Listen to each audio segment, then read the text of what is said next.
Hello, I'm Pablo Japón from the Computation Lab in Madrid, where we explore computation with living systems. In our lab, we build genetic networks in bacteria that act like tiny computers, and we are interested in how these systems change as they evolve. Today, I'd like to share some work that shows that evolution is not only about the visible traits, the phenotypes. Beneath those traits, there is hidden information encoded in mechanistic rates of gene expression. And that information is critical to evolution. Different combinations of rates can lead to the same phenotype, so two cells can look the same from the outside, but those rates can make a huge difference in how a population evolves and how quickly it adapts. So in this talk, I start with the familiar big picture of evolution, then zoom into the gene level, and finally show our results on how these hidden factors shape evolutionary dynamics.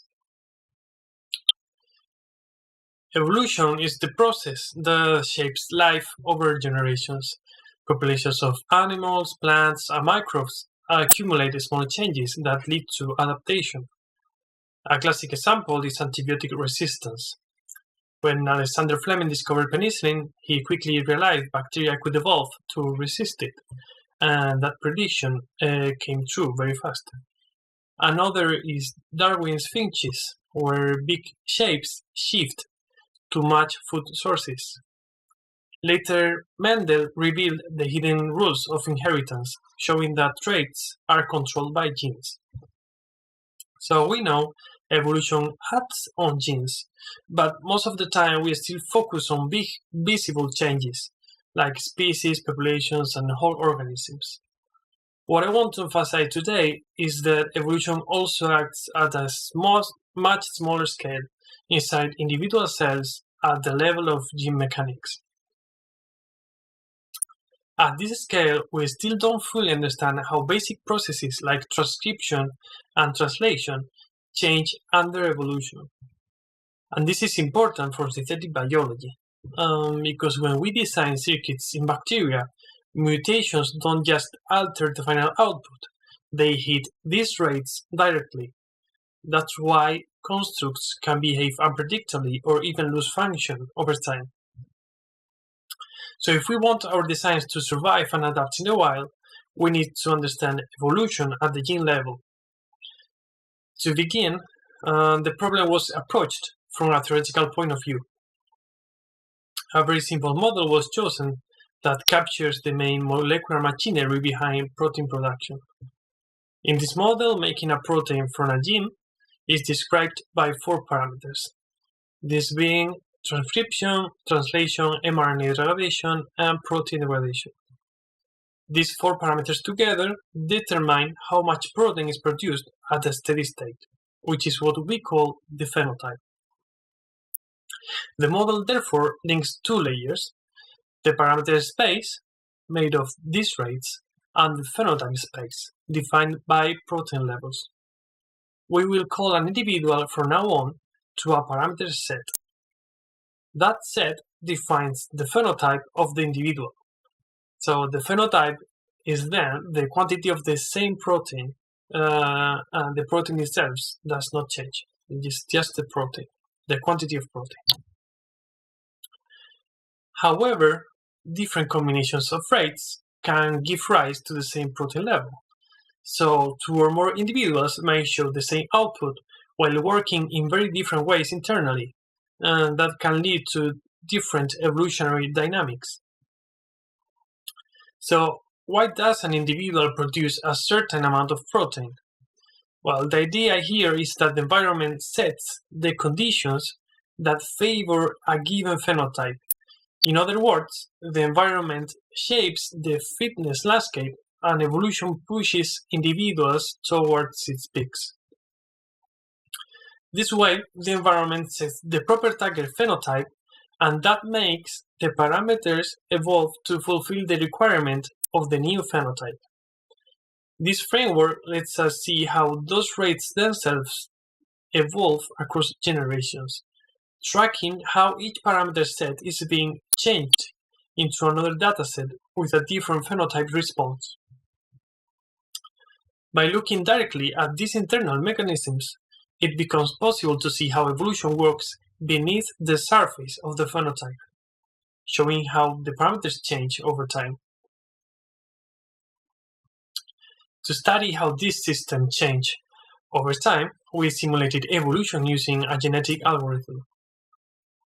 Each individual in a population is defined by the 4 gene expression rates, and the goal is to evolve a population of individuals towards a target protein level.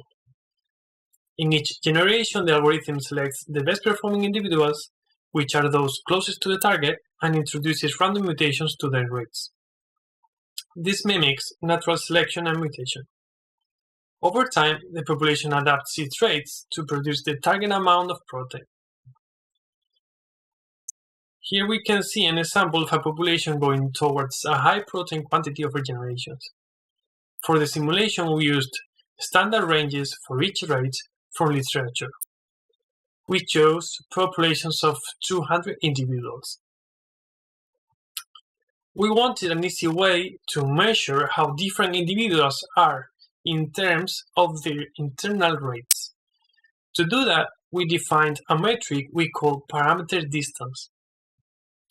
For each individual, we take its 4 parameters, transcription, translation, mRNA degradation, and protein degradation, and compare them to a reference set, shown here in red in this diagram. The differences are then combined into a singular scalar, d. So d is just a scalar that tells us how far an individual's parameter set is from the reference. If d is small, the individual is very similar to a reference. If d is large, its rates are quite different. The advantage of this metric is twofold. First, it simplifies comparison so that we don't need to track 4 separate numbers for every individual. And second, it makes visualization much easier because we can plot evolutionary trajectories in terms of distance. Now, to explore this systematically, we calculated d for all possible parameter combinations within the allowed ranges. For each one, we also computed the corresponding protein level, and we get the following plot, where the y-axis shows parameter distance, and the x-axis shows the corresponding number of proteins of each set. This way, it can be seen, for instance, that greater distance means more diversity in protein production. So we basically started wondering about 2 main questions. The first one being, what pathways do populations follow on this map? And do those pathways depend on parameter distance? And the second one, do populations adapt faster when they start at different distances? For the first question, it was found that most populations followed a kind of V-shaped trajectory. This indicates consistent patterns in how bacteria navigate parameter space during adaptation. In these plots, each population is marked with a different color, and they all begin with the same protein level, but with different parameter distances. And they all evolve towards the same target, a protein level of 10 in this case. Also, many paths follow a V-shape. Not all of them follow that shape. Starting conditions really matter. On the left, populations started with a high protein level and followed similar paths. On the right, starting from a lower protein level, the routes to the same target were much more diverse. For instance, the gray population has the most common V shape, while the pink population found a different strategy to evolve. So the shape of evolution is not completely fixed. It depends on where you start, and small differences early on can lead to very different evolutionary solutions later. Even though different shapes can happen, it is clear that they are not random, they are biased. So, to understand why these trajectories take the shape they do, we built a density map of the parameter distance to protein space. The highest density regions, these in yellow and red, correspond to parameter sets that are more frequently encountered in this space, indicating that certain regions are intrinsically more accessible than others. Because of this, some routes are more favorable than others. So in principle, you could choose where to put your population in this map so that it takes the trajectory you want. The next question was whether parameter distance affects how fast populations adapt. Well, it does, and in general terms, the farther they started in parameter distance, the more generations were needed to reach the target protein. For example, the gray population here started the farthest in parameter distance, and it took many generations to get to the goal. But this trend is not always true. Sometimes more distant populations found quicker routes, like the one here in red that took less generations to adapt than the closer green or orange populations. So adaptation speed is not set by phenotype alone. Parameter distance adds another layer of influence that can either speed things up or slow them down. So far, only a fixed target has been considered, but in reality, environments keep changing and evolution is open-ended. It never stops. As a rough approximation of that, the static protein goal was replaced with an oscillating one, shown here as the red dashed lines. On the left, we allowed large mutations to occur in all 4 rates. The population easily keeps pace by changing the parameters to closely follow each rise and fall of the target. On the right, we just let the rates mutate with small mutations. This way, the population shifts gradually, less stepped than before. This results in a population that can keep up with the changes. It chases the peak, then falls behind, creating a sawtooth pattern. This shows that mutation strength, meaning how big or small mutations are, critically determines whether a population can keep track of a changing environment. And more broadly, it points to a principle of open-ended evolution. That adaptation can only continue if variation is large enough to explore new solutions as the world shifts. So, to wrap up, first, even if 2 individuals look the same on the outside, meaning they produce the same number of proteins, their internal machinery can be very different. Second, those hidden differences really matter. We saw that where a population starts in parameter space affects how directly and how quickly it evolves. And third, mutation strength matters. In changing environments, populations need enough flexibility in their rates to keep up. Finally, this work shows that phenotype alone isn't enough. Looking under the surface reveals constraints and opportunities that matter for both understanding and engineering evolution. This work lays the groundwork for design. It shows that parameter choices can bias evolutionary drift and guide evolution along predictable paths. Circuit parameters could, in principle, be chosen so that populations tend to follow a desired route and reach their targets at a desired speed. That said, many open questions still remain unanswered. The exceptions and stochastic effects we observed show that food control is not yet possible. Next steps include testing these ideas experimentally, exploring ways to direct drift, and seeing whether evolutionary programming can be made reliable in realistic settings. Overall, this is a first step towards designing living systems that are not only functional today, but also evolvable in predictable ways tomorrow. Before finishing, I'd like to thank Angel Goñi for his supervision and everyone in the Biocomputation Lab. If you'd like to follow up or get in touch, feel free to email. And, well, thank you so much. Okay, wonderful. So we have about 5 minutes for questions. If anybody has any, I'll come give you the mic.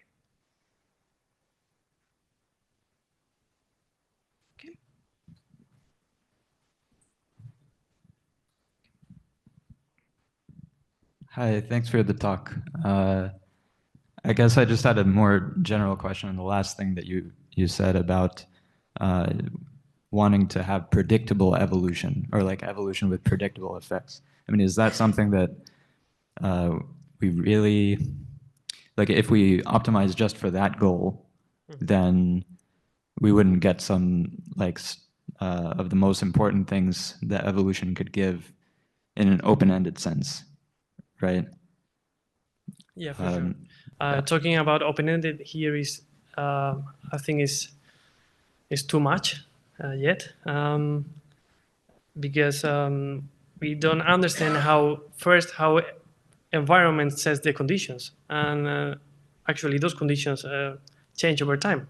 We would need to know how those conditions change over time first, but this is a first approach to know, okay, I know this condition, I know how these systems can evolve to do that. Okay, so after we do all of these things, we will focus on how actually environments change. So yeah, that is way too difficult.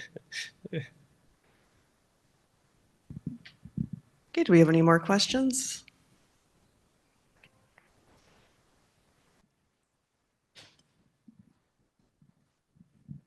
Thanks for the talk.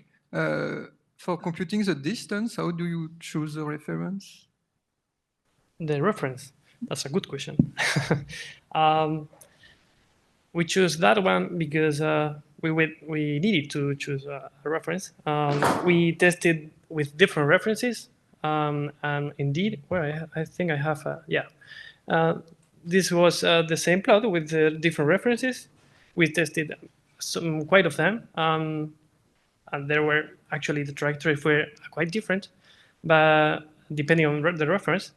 But actually, everything, all the conclusions and everything we saw were almost the same. Yeah, were the same for every reference. So indeed, I think it does not have really an impact on the things we know. Thanks. Okay, anybody else? If not, I have a very basic contextual question. So why proteins? Why proteins? That's what we do in our lab. Why do you do that in your lab? Yeah, well, what we do is to insert plasmids that act like tiny computers, like tiny NOT gates or NOR gates or whatever inside those cells. And we track the final protein.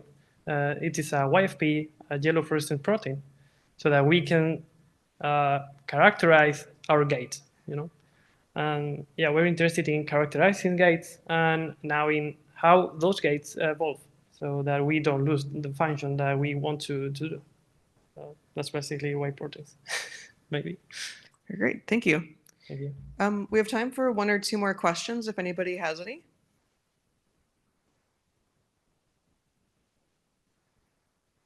Okay, then with that, why don't we go ahead and thank our speaker again.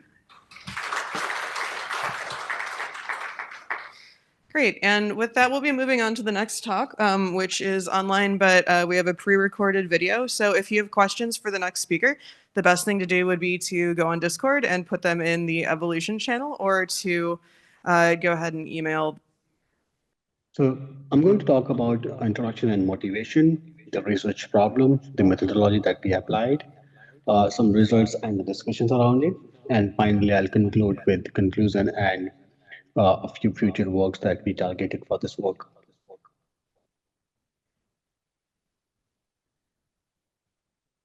This work aimed to introduce novel and generalizable mechanism to generate complex engineering design.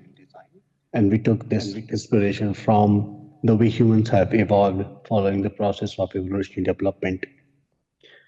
In reality, in general, when we deal with engineering design optimization problems, there are lots of significant challenges. And often we require human expertise and domain level knowledge to come up with really good quality of solutions. However, these solutions are very specific to a specific problem. We wanted to find out a mechanism through which we can evolve designs which is generalizable and could be applied to a variety of design problems. We took inspiration from evolution development concept, in short known as EVODEVO, to generate different engineering designs by evolving an artificial gene regulatory network or a bunch of artificial gene regulatory networks. Evolvable biology is a part of biology that tries to explain the evolution of growth pattern in organisms, which determine how they develop from a single cell to an adulthood and to a complex functioning organ.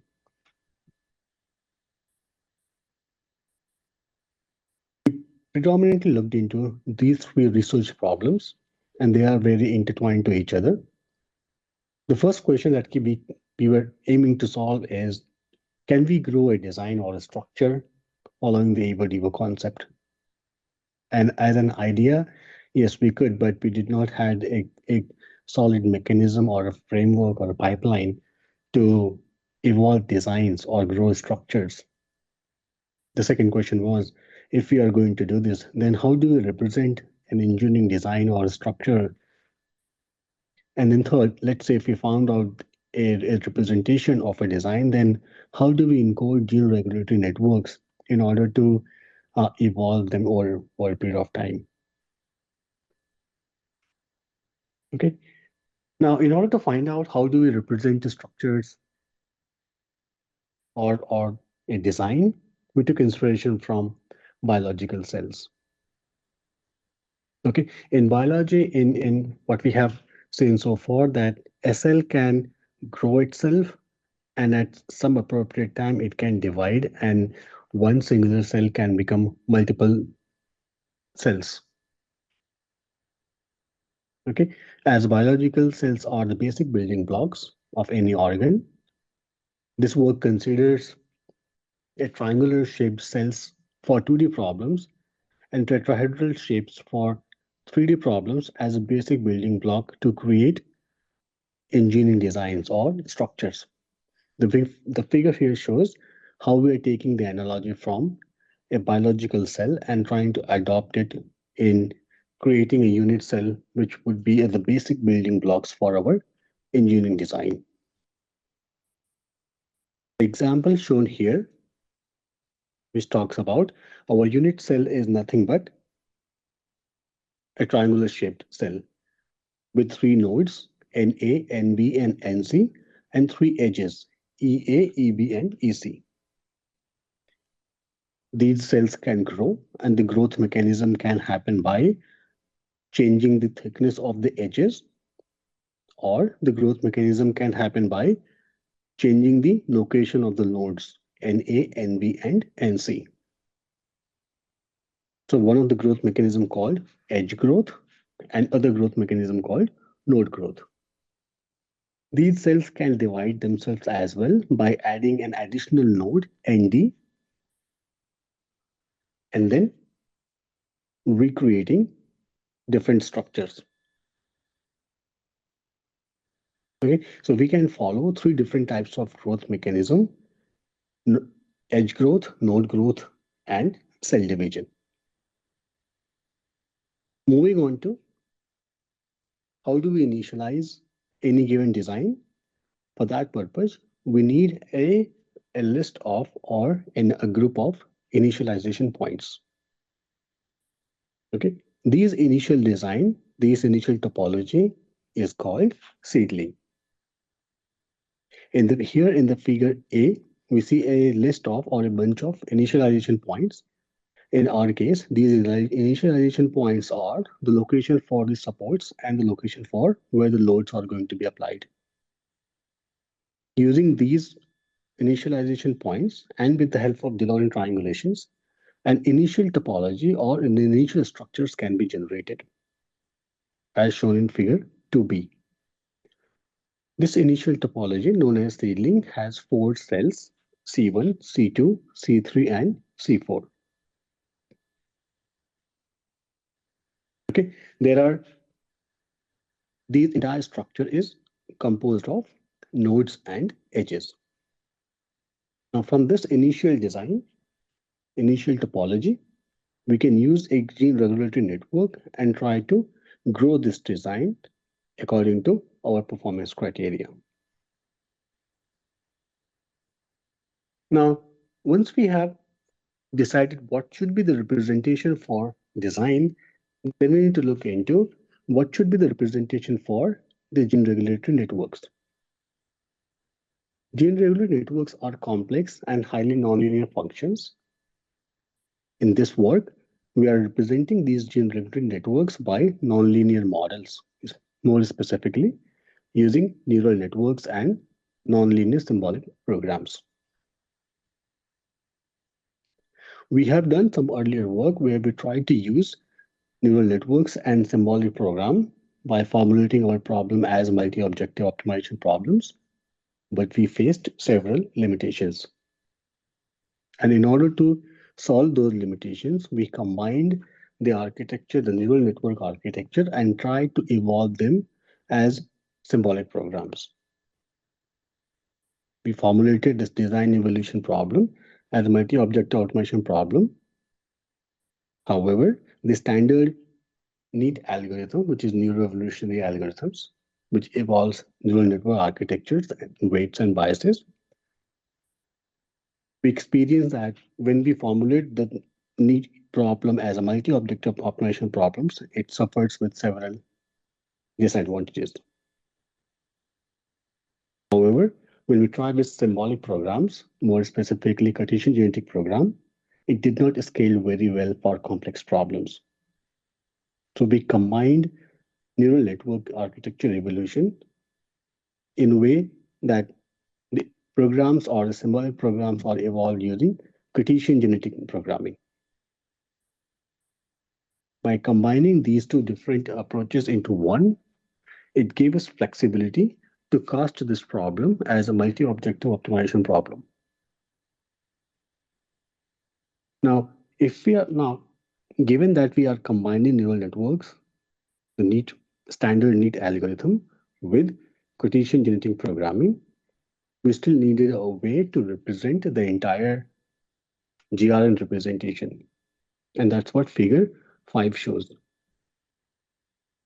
It shows a chromosome which deals with how to define the weights and biases and the connections for neural network. And the evolution of this neural network can be done in using standard genetic algorithm approaches. Okay, in this genome representation, there are two sets of genes, C1, C2, C3, the connection genes, and two weight genes. The connection gene represents whether the two layers, the two neurons between different layers are connected or not. And the weight genes decide what, if they are connected, then what should be the weight. One simple example of the network is shown on the left, which has two inputs, I1 and I2, and one output, O1. Here, the connection weight between the nodes, the neurons, H12 and H21 will be 1. However, the connection node between H11 and node H22 will be 0. Now, in this fashion, we can represent the entire neural network architecture into a single chromosome with sets of connection and weight genes. Now, this slide represents our entire framework, how the design evolution is going to happen. And there are two main components. These components are, first, the evolutionary loop component, and second, on the right side is development phase or development component.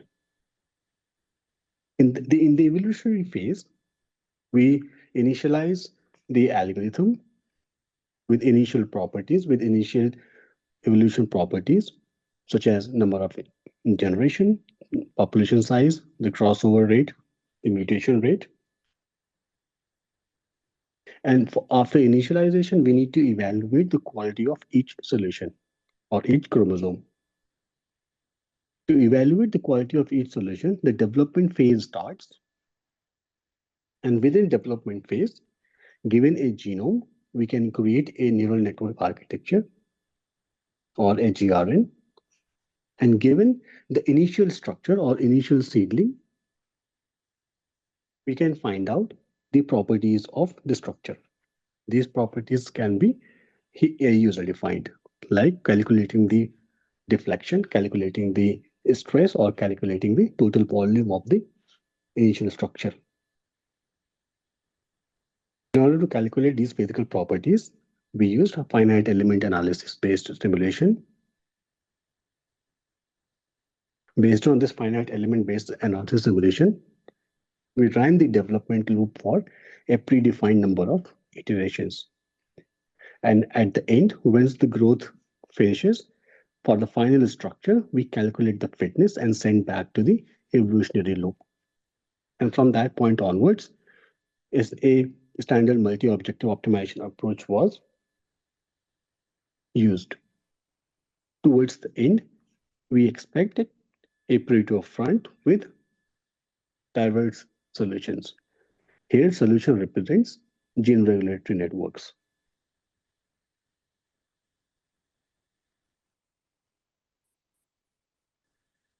The algorithm 1 depicts the development phase, where we pass on a GRN, a predefined number of development steps D, and a structure S.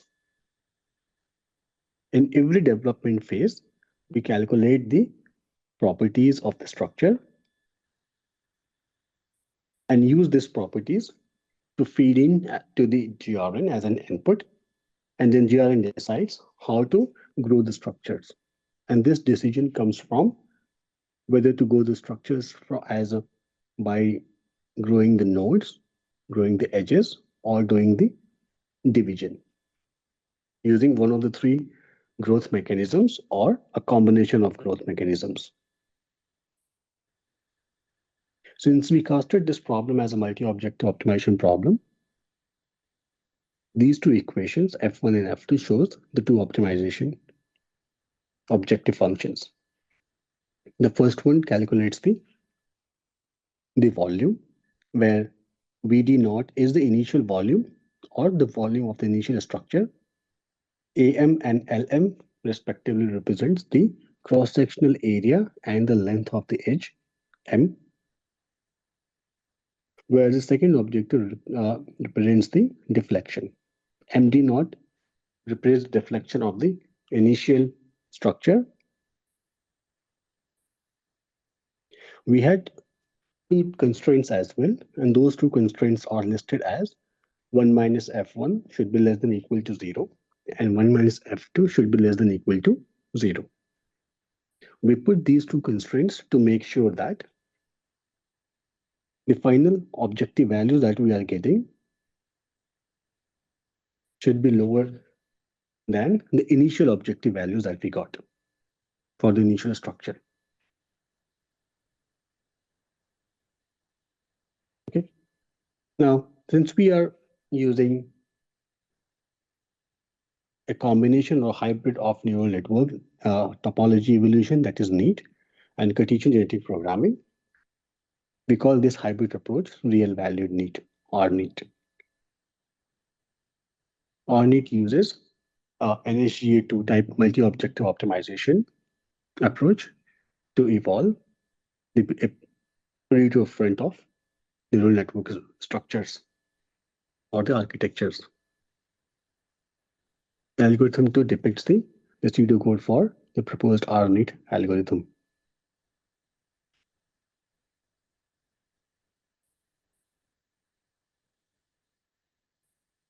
For the experiments, we pick 4 different designs, 3 designs in 2D domain and 1 design in 3D domain. These 3 designs are depicted in figure 6. A for the Warren truss, B as a cantilever beam with 9 cells, and C as MBB structure with 6 cells. Here each cell represented by a triangle. The last experiment we conducted on a 3D trabecular lattice. We conduct experiment on 2D and 3D structures to comment on the generalizability of the proposed approach and the framework. We designed these initial seedlings or the initial structures in a way that they are suboptimal. And this suboptimality was introduced by having different cross-sectional area of the members. And we wanted to see how the proposed approach and gene regulatory network will be able to change these structures and improve its quality in terms of volume and deflection. Conducted our experiment by considering different types of growth mechanism in one type of growth mechanism and costed not just different types of growth mechanism, and we costed our problem as size optimization, topology optimization, and a combination of size, shape, and topology optimization. Because we were considering 3 different types of growth mechanism, the number of inputs and the number of outputs for the gene regulatory networks have been different. The table 1 here shows all the property for the experiments. These are some of the results that we got using size optimization. We compared our multi-objective optimization approaches, the proposed R-NEAT against standard NEAT and CGP. And the figure here shows the hypervolume comparison across every generation. We did the experiment 10 times and compared the best, mean, and the worst of the hypervolume we got in the last generation using the 3 approaches. Here, the bold line in table 2 depicts the best performing algorithm. And we can see that the proposed R-NEAT was able to do good on problem WT and MBB. However, it was comparable on cantilever beam problem CB and trabecular lattice to 3D structure, which gives indication that the proposed approach is comparable to other approaches given on 2 problems, but better on the other 2 problems, that is WT and MBB. Next, we repeated similar type of experiments for topology optimization, and we got a similar trends of results. And for the shape, size, and topology optimization, we still received a similar pattern of performance. We conducted statistical analysis, and the results showed that our proposed approach was statistically significant better. We received a p-value less than 0.05.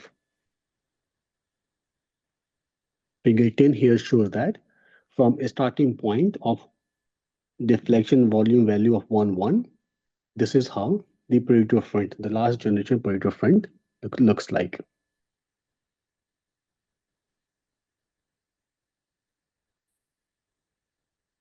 Finally, towards the end, this work introduces a framework based on Evo-Devo concept to grow these structures or designs. The paper presented R-NEAT, real value NEAT, which draws inspiration from the standard NEAT and utilizes the Cartesian genetic programming style encoding of genotypes. It also just kind of works out that that talk was about 20 minutes, so we would not have had time for in-person questions anyhow. But again, if you do have questions, please direct them to the Evolution channel on Discord. So that is wonderful. So for our next speakers are both in person, so we're looking forward to that. We're going to have Timothé. Okay, so I'm Timothé, and today we'll present you Adversarial Coevolutionary Illumination with Generational Adversarial Map Elite. So the question we were interested to is how can we find all solution in an adversarial problem? And by adversarial problem, I mean a problem from which the fitness of one side is dependent of the solution from the opposite side. And we were first interested in multi-agent strategy games and trying to find all the possible strategies. For example, to build a data set of different solutions to fine-tune a model or to evaluate the game open-endedness or balance or find counter strategies. But we found that we could also use the same method to try to evolve different morphologies in a 2D soft robot environment. And we could also use in other type of games like deck building games. We went toward quality diversity and using map elites to find a set of diverse and high quality solutions. But the issue with that is that when you evaluate two solutions, a blue solution and a red solution, let's say we have high blue fitness and a low red fitness. Is it because the blue is good or because the red is bad? And because it's often easier to be trivially bad, the elitist algorithm was selecting bad solutions. So instead of evolving the two solutions at the same time, our solution was to alternate this illumination. So for example, we'll start by fixing the blue solution. So we sample some random solutions that we set as task, and the task defines a fitness function to maximize and a behavior space, so that basically for each of those blue solutions, we want to find a set of red solutions that are good against each of those specific tasks. And this corresponds to applying quality diversity on each of those tasks simultaneously, which is multitask quality diversity. And we apply multitask multi-behavior map elites, which give us so red solutions that are different for each of those tasks. And then we alternate this illumination by selecting some of those elite solutions as tasks for the next generation. We reapply multitask multi-behavior map elite to illuminate the blue solutions. And again, we select some blue elites as tasks for the next generation. And we call our algorithm generational adversarial map elite, GAME. And because GAME keeps a diversity of solutions that are filtered through generations, we generate new adversarial challenges. We think that GAME could offer some insight into understanding the emergence of open-ended adversarial coevolution, which is one of the main challenges of the ALIFE community. Of course, there is already some work on open-ended evolution, and the closest one we found try to co-evolve agents and environments. So for example, maze and maze solver, or with POET algorithms that evolve bipedal walker and environments. But those different methods are more of curriculum learning for the agent, so that the agent can solve many different environments, whereas in GAME, we really try to find both sides and different solutions. And there was already some work on quality diversity for adversarial problems. So for example, Hearthstone deck building, deck playing, or with more recently the rainbow teaming that try to find different way to attack LLM. But all those methods fix one side of the adversarial problem, and we think that by co-evolving both sides, we will, for example, prevent to overfit to the fixed side. We found one very close work on coevolutionary QD algorithm that co-evolve Python scripts in a pursuer evader game. But the difference is that they use genotypic diversity on the Python script embedding space, whereas in GAME we use behavioral diversity. And to find this behavioral diversity, we need to design a behavior space. And we wanted to find one that could be work both on the multi-agent strategy game and soft robot morphology, so domain agnostic behavior space. And we went toward a visual embedding model by being inspired by the automated search for artificial life that use a visual embedding model clip to explore different type of life substrate. So inspired by this work, we use the same clip model as an agnostic, domain agnostic behavior descriptor. But because this space can be very big, to handle this large dimensionality, we use an unstructured archive that you can look in the paper how we do that. So we tested GAME on 3 different case studies. So the multi-agent strategy game, the robot morphology, and deck building game. And I first present the focus on the ALIFE paper with a multi-agent strategy game. So we use Parabellum, which is a kind of real-time strategy game for research that we implemented in JAX. So there is 2 sides, the red and the blue. And the goal of one side is to kill the other. And each of these units, so each pixel is a unit, they can move, attack, heal, or do nothing. And we design different type of units with fancy names, but basically there is a short range unit with high health, the long range units with low health, the fast unit, the unit that can heal, and the unit that can do area of damage.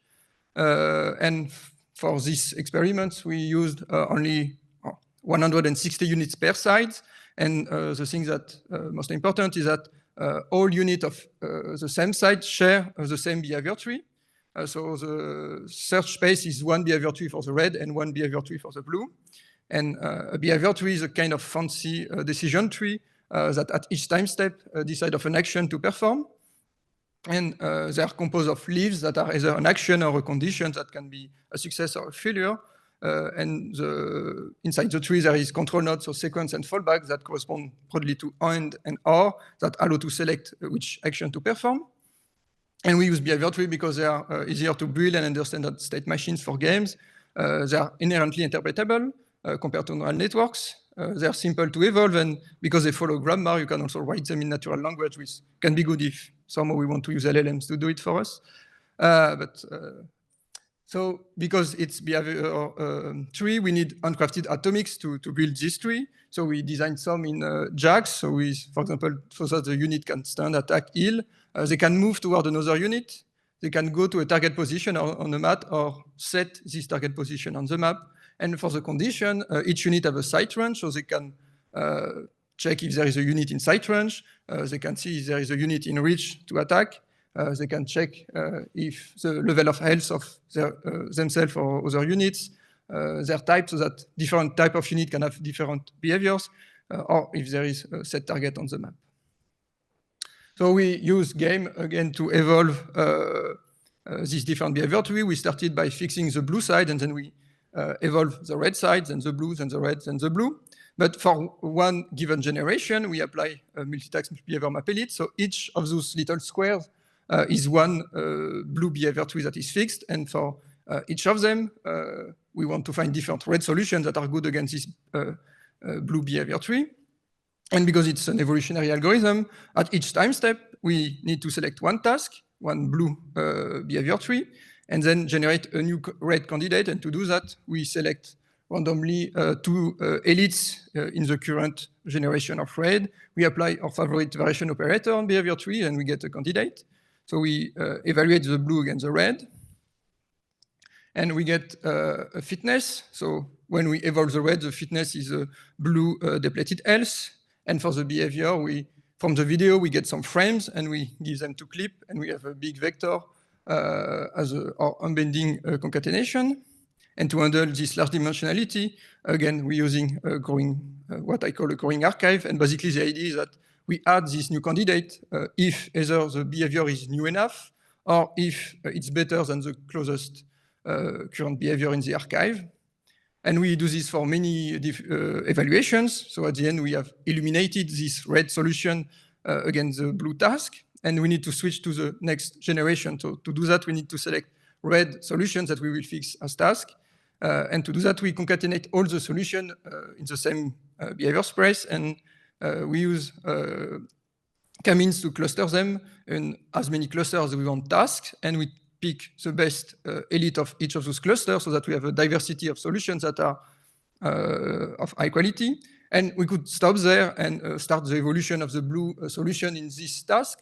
But we already have solution in the previous generation. So instead of throwing all this information away, we decided to bootstrap this new generation by doing a tournament between the old blue task with this new red task so that we can keep some information from generation to generation. So we apply game in our Parabellum game for 2 million evaluation and 20 generations. So here it's 2D PCA. And for example, we find behavior where the units don't move. We find behavior where the blue units are hiding in a corner so that they don't get killed. We have behavior where it's the red that go down to attack the blue. We have behavior where it's the blue that are going up to attack the red. We have behavior where the blue are learning to kind of shield themselves with a spearman and grenadier, and it leads to very high maximal fitness by killing all the red.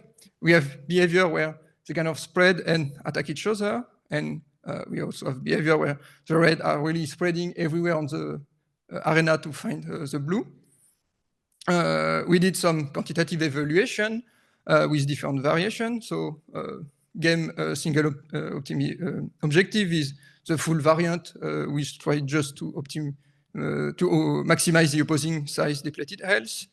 Because we thought that it was a good idea, we have a multi-objective variant that has secondary objective, was trying to minimize the size of the BT, which means that if you have two BT with the same fitness and same behavior, we will keep the smallest one because it's more interpretable. So that was the idea. We also have some ablation when we remove the bootstrapping phase, where we remove the visual embedding by using a non-crafted behavior space, which broadly correspond to defensiveness and offensiveness. And you can already see that the coverage is there's a lot more variation and it's a lot less dense. And we have variants where there's only diversity with no fitness optimization, and one where there is no diversity and only fitness optimization. So I won't go into detail, but in the paper we show different measures of the size of the solutions, the complexity of the behaviors, the diversity, the visual diversity, the quality of the solutions, the quality diversity score, and some measure of open-endedness inspired by Enhanced Poet. So the main takeaway is that all features of game are necessary to get maximal quality and diversity. And maybe two interesting things that if we remove the bootstrapping, we have lower quality of the solutions. So which means that it's good to keep information from generation to generation, but we also have if we do a bootstrapping, we have a decrease in open-endedness. So there is kind of balance to find in those extension events to balance finding more different solutions and for quality. And the second takeaway is that the only difference between the single and multi-objective variant is that for the multi-objective variant, we kind of remove the neutral mutation by pruning the tree too early, and we have a decrease in quality. So it's, again, important to preserve these neutral mutations.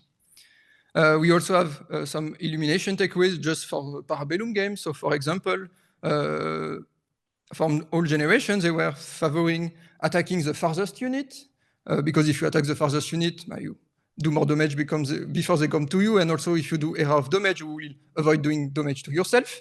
And they also favor to attack a unit at random, because if all the units are attacking the weakest unit, they will attack the same one and they will waste some damage.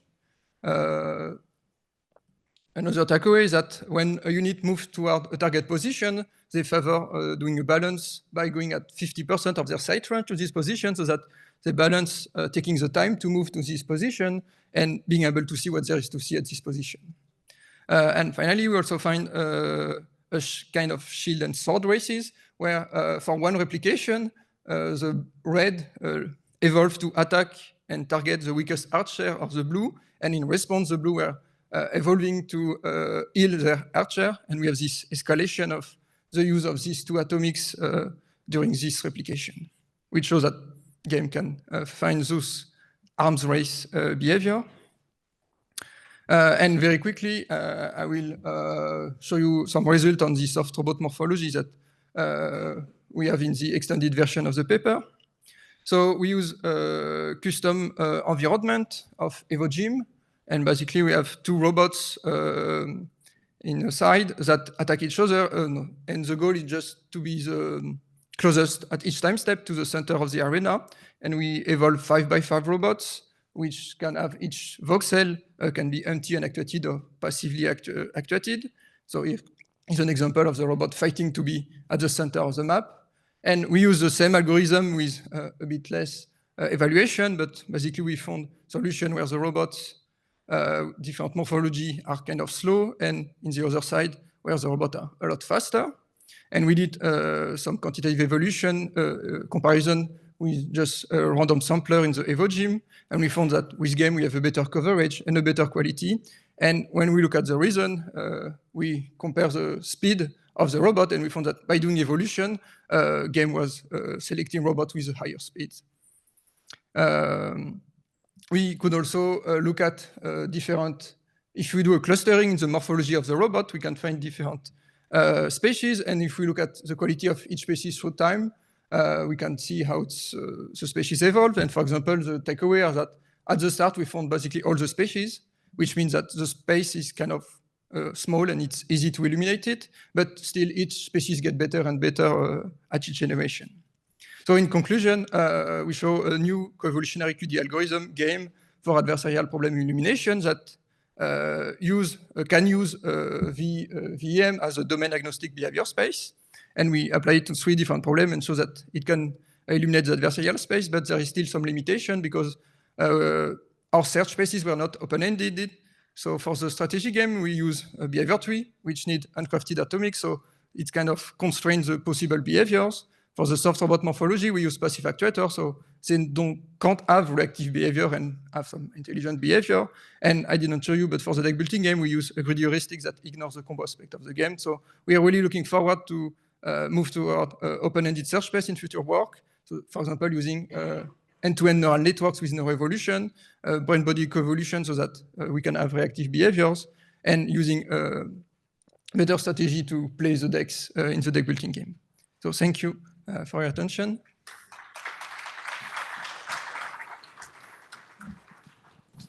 Okay, great. Great. We have a couple of questions already. We'll go here first and then there.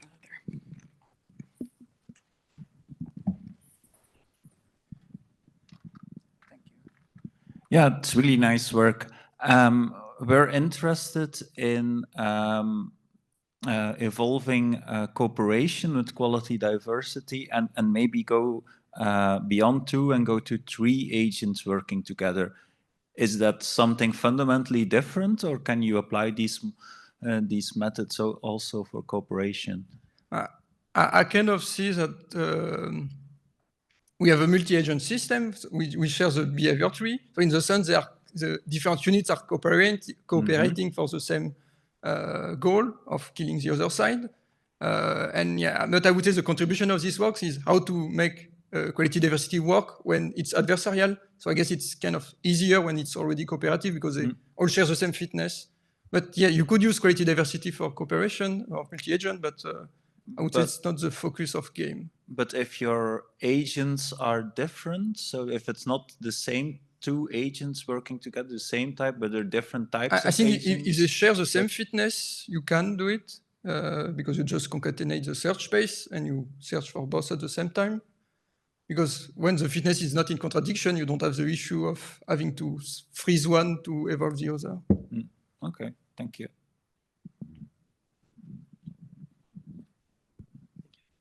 Hi, thank you. Really nice work. 2 small related questions on the fitness you're using. How do you think game is impacted by either having uncertain fitness evaluations, so having a game where maybe the initial state will impact the result, and maybe sometimes you win, sometimes you lose. And second, how do you think it behaves if you don't have a proper fitness or continuous fitness, but more binary outcome like you win, you lose, and how do you think it's impacted by that? So the first one for the uncertainty in the fitness. So for the multi-agent strategy game, I kind of cheat because I froze the seeds, so it's always the same seeds for everyone. But for the deck building game, I'm using a fitness that is average over 50 games, so you can cheat like that. But there is other strategy, the other kind of map elites tricks to make it work that I could add to game, I guess, but that require more evaluations. And for the, can you repeat the other question? It was, can you, how do you think it behaves if the only outcome you have is binary, who wins, who lose, and not a score like the number of HP you lose? I think for sure it would be harder for, like, yeah, so you don't have the gradient to get better and better, but already if we look at the version that doesn't use fitness, yeah, here, so the ablation without with diversity only, there's already some good solutions because if you kill the enemy units, they will disappear on the screen, so you have a different visual. So this kind of only the diversity can still help, but for sure it will be harder if the fitness is less smooth. Thank you. Okay, and with that, we are actually out of time, but of course, everyone is welcome to talk to any of our speakers throughout the conference if you have additional questions that you didn't have time to ask. So let's go ahead and thank our speaker one more time. Okay, and with that, we will move to the final talk of the session. Okay, sorry about that. Hi, I'm Amanda Bertschinger, and I'm going to be presenting our paper, PRECOG. So to start with, if it'll load, there we go.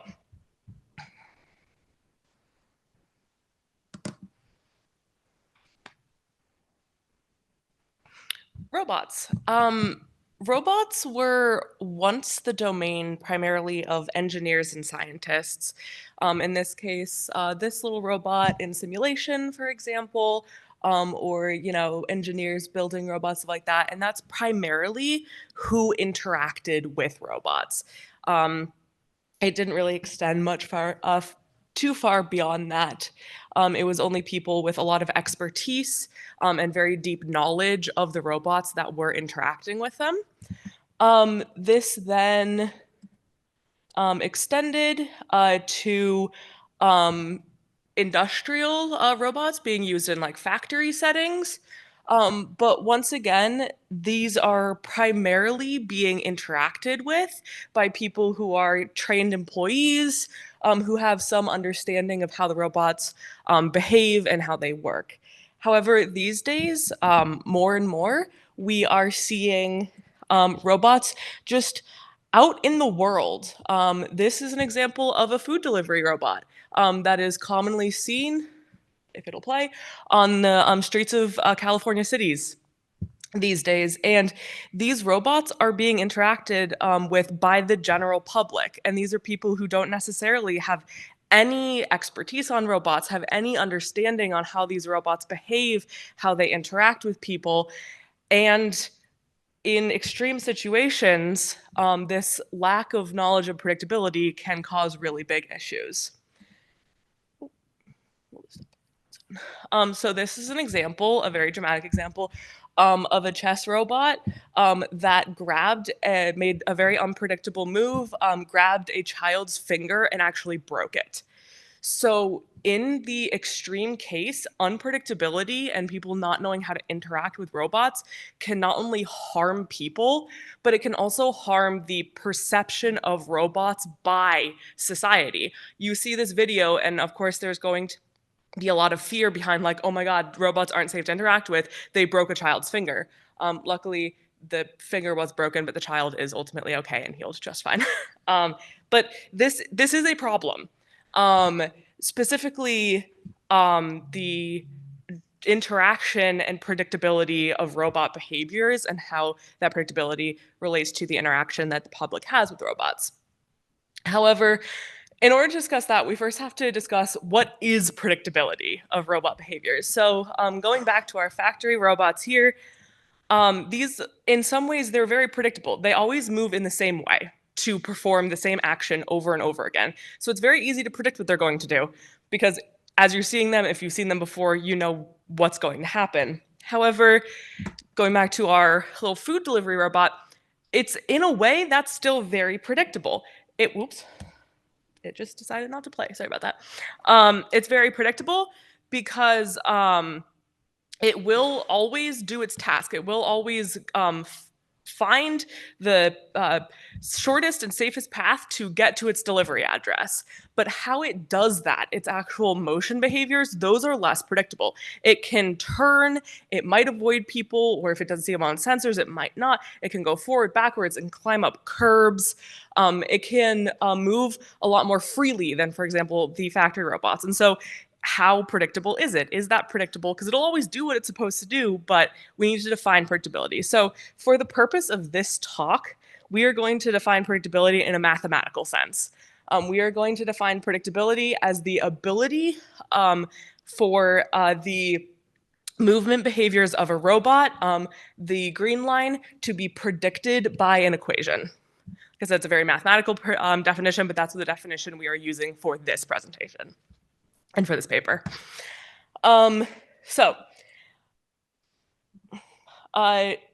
Think of, if you'll play, the following scenario. You're out on the street and you see this robot.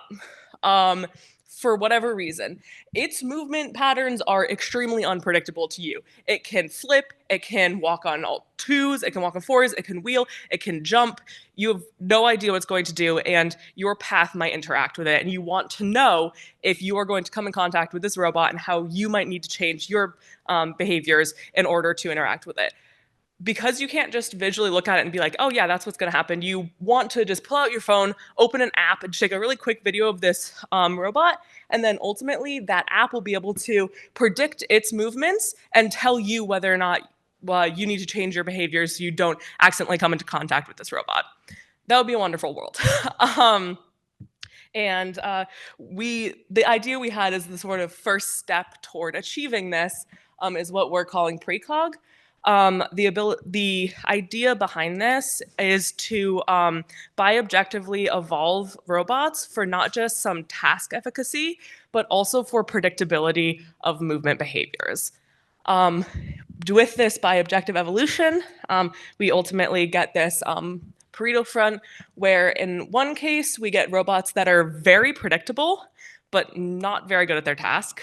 In another case, we get robots that are very good at their task, but not very predictable in their behaviors. And then the sort of sweet spot in the middle that we're really aiming for, where they're highly predictable and also decent at their task, good at their task. Not excellent, but good. So how did we do this? Starting with the details of our robots, we chose to use a quadruped. It is a simple quadruped with jointed legs that each leg has a hip joint and a knee joint. There are 5 sensors. There are 4 contact sensors, 1 on each leg that sense when it's in contact with the ground. And there's 1 position sensor that senses the X position of the robot in the simulated space. There are 8 motors, 1 on each knee joint and 1 on each hip joint. And then the robot is controlled by a neural network controller, where the inputs to the neural network are the sensor values and the outputs are the desired joint position that are sent to the motors in order to make the robot move. For fitness metrics, for task efficacy, we chose a very simple one. It's just move as far as you can in the positive X direction. Very simple task. The predictability metric is a little more complicated because we have this trajectory, but again, we're using this mathematical definition of predictability, which is how well can equation fit it. So we need equations in order to see how predictable they are. In order to obtain these equations, we used what is called symbolic regression. Symbolic regression is the autonomous derivation of equations from data without presupposition of the form of the equation. So in other words, you have some data there in the blue. You pass it through a symbolic regression algorithm. In this case, we use the well-known symbolic regression algorithm PySR, well-known, well-used, well-tested. And then it will spit out an equation that describes that trajectory. So with these equations in hand, we can then look at compare the actual green trajectory of the robot with the blue dash predicted trajectory and use the coefficient of determination R squared in order to figure out how close those are and therefore how predictable they are. In order to see how evolving for predictability as well as task efficacy affects the robot and its task efficacy, we used a comparison method. Specifically, we evolved with age fitness Pareto optimization, evolving a robot on only task efficacy, not predictability. And then after it was fully evolved, we then used PySR to fit the equations. So the AFPO robots are not evolved for predictability, only task efficacy for 30 independent trials. So our results, starting with the Pareto fronts, this is the Pareto front from 1 sample trial of the 30 independent trials we did. And you can see here from the blue over to the gray, it is able to increase both its predictability and its task efficacy over time, which is great. We are able to evolve for both. You will notice that there is a larger increase in task efficacy than predictability. In major part, this is due to the fact that task efficacy has an technically infinite potential, it can move as far in the x direction as possible, and that's technically infinity. Whereas r squared has a maximum value of 1. It cannot go higher than that. But there is still an increase over the generations, so that's good. Next, this is the meta-Pareto front from analyzing the best robots chosen by the needle algorithm from the 30 independent trials. And here we see that there are 2 robots that were on the final meta-Pareto front. One there in the top left that did very well. It was very, very predictable, but didn't do so good at moving to the left. It didn't get very far. And one down in the lower right that moved quite far. I would say it's not as predictable, and that's true, but an R-squared score of 0.9965 is still very high. I would still consider that a very predictable robot. So for the actual fitness scores in comparison to AFPO, we can see that on task efficacy, AFPO is a little bit higher, but by the p-value, it is not statistically significantly higher. And so evolving for predictability as well as fitness did not harm the task efficacy of the robots. And then evolving for predictability, we can see that PRECOG has a very statistically significantly higher distribution of predictability. It is much more predictable than the AFPO robots. So here we can see that we can evolve for predictability and task efficacy without harming the task efficacy and getting better predictability, which is great. Here are some of the, for our sample trial, here are some of the individual robots that are on the final Pareto front. This is an example of a robot that was very, very good at its task efficacy. You can see in green, it got very far in the x direction, but doesn't have the best predictability. The dashed lines do not too closely match the actual solid trajectories. On the other hand, we have a robot that didn't get very far in the x direction, only got 10, but very, very predictable. The equation predicted trajectories very closely match the actual ones. And then there's that fine point in the middle that we like, where it had a pretty good task efficacy score and was also predictable. So here we have a comparison of equation length. We looked, it is a known issue in symbolic regression that in order to get more accurate equations, sometimes symbolic regression algorithms just spit out really long equations and overfit them using coefficients. And so we wanted to make sure that over the evolution, over generations, it wasn't doing this. It wasn't just spitting out longer and longer equations in order to overfit them, and that's how it was increasing its predictability. And as you can see here, there's no significant trend upward in equation length over generations. Here, equation length is just defined as the number of primitives in each equation. And so that's great that it's not doing that. It's not just spitting out really long, complex, overly fit equations. It is just becoming more predictable without having to rely on that. And finally, let's look at some equations and look at equation interpretability, because as a reminder, back at the beginning, we want to make robots more predictable to humans. These are some equations from the first generation. You can see there's sort of a scattering. There are some more simple equations-ish, where they're more just like linear equations. There are some very complicated ones. And then we can compare those to equations from the last generation. And again, here we have a mix of sort of linear or a little nonlinear equations and more complicated equations. But the problem is overall, complexity and interpretability of equations is very subjective. If you're an expert who stares at equations all day because you work on symbolic regression like I do, maybe some of these are easier to interpret. You can immediately imagine the trajectory this robot's going to take. But for some people, that's not that easy. It's not that interpretable. And fair enough, that is true. So in conclusion, robots can be evolved for predictability of motion in a mathematical sense without sacrificing task efficacy. However, equations of motion, while they're mathematically predictable, are not necessarily easily interpretable. So in the future, in future work, we do want to look at evolving for interpretability as well as accuracy of equations, because there are some equations that are more easily interpretable. Y equals X, I think most people can probably imagine that. So yeah. And again, as a reminder, this is a step toward more predictable robots, but this is by no means the final. This is just a first step. This is just showing that it's possible to evolve robots for predictability, which is going to become increasingly necessary as the amount of robots in the world that is interacting with us every day increases. On behalf of myself and my co-authors, thank you.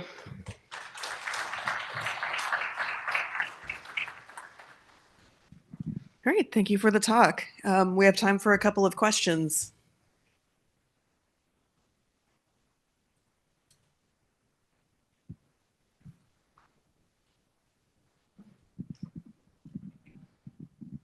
Hi, thanks for the nice talk. You're using symbolic regression. I'm usually working with companies, with startups. I've not seen a lot of companies using that. Most people use the black box systems, right? LLMs and so on. I'm quite sure those robots use it too. Are there any robots already applying some of your methods?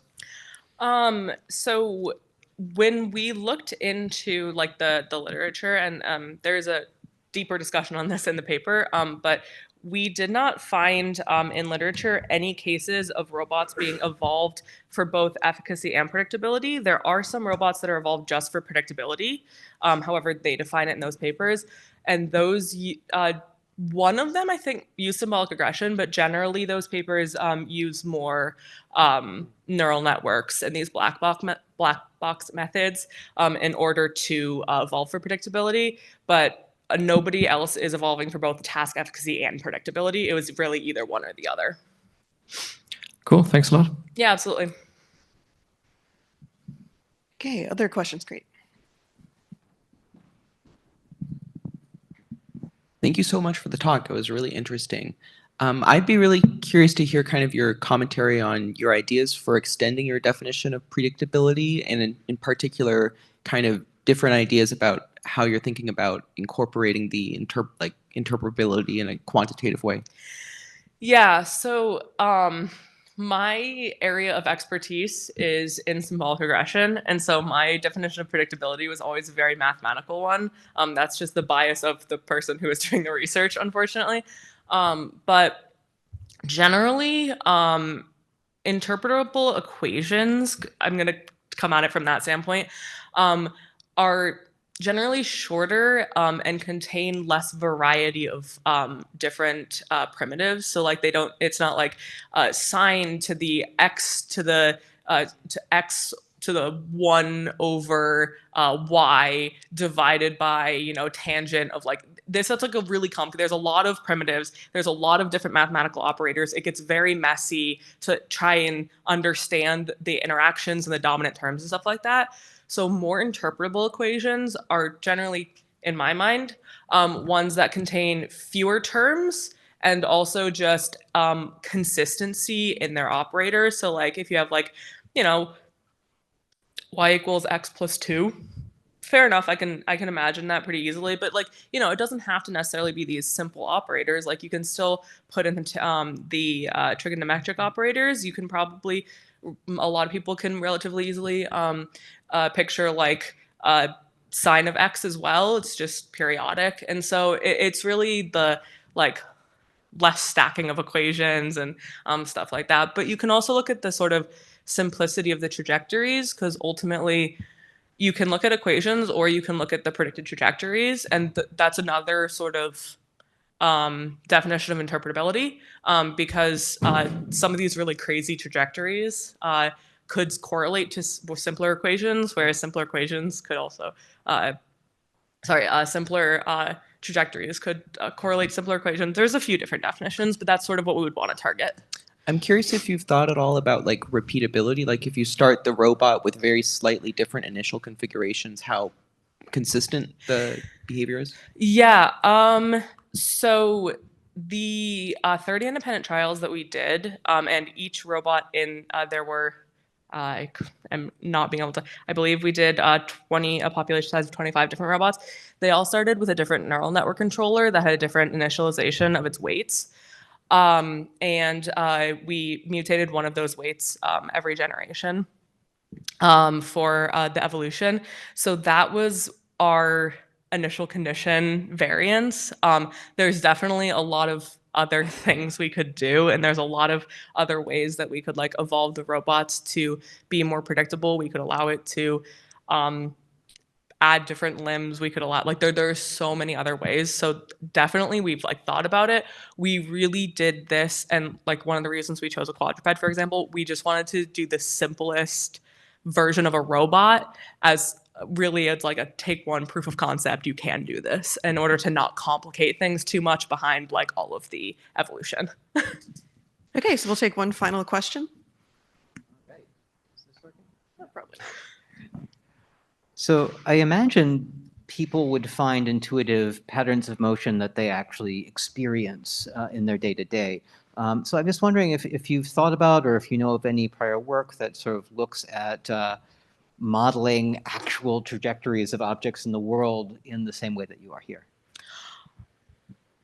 Not that I'm aware of, but that would be really great because we could incorporate that knowledge into like, you know, people are more used to the way that like animals move. I actually think that, don't quote me on this, but I think that's one of the reasons that like the dog robot was built the way it was, is because people more easily understand a robot like that, how it moves, because it's modeled off of like a dog. And so if we could incorporate known and understandable movement patterns and try to evolve them, not just for any movement pattern interpretability or predictability, but actually specifically predictability of known and understood movement patterns, that would be really great for interpretability. So that's a great idea. Okay, so let's go ahead and thank our speaker one more time, and maybe a round of applause for everybody.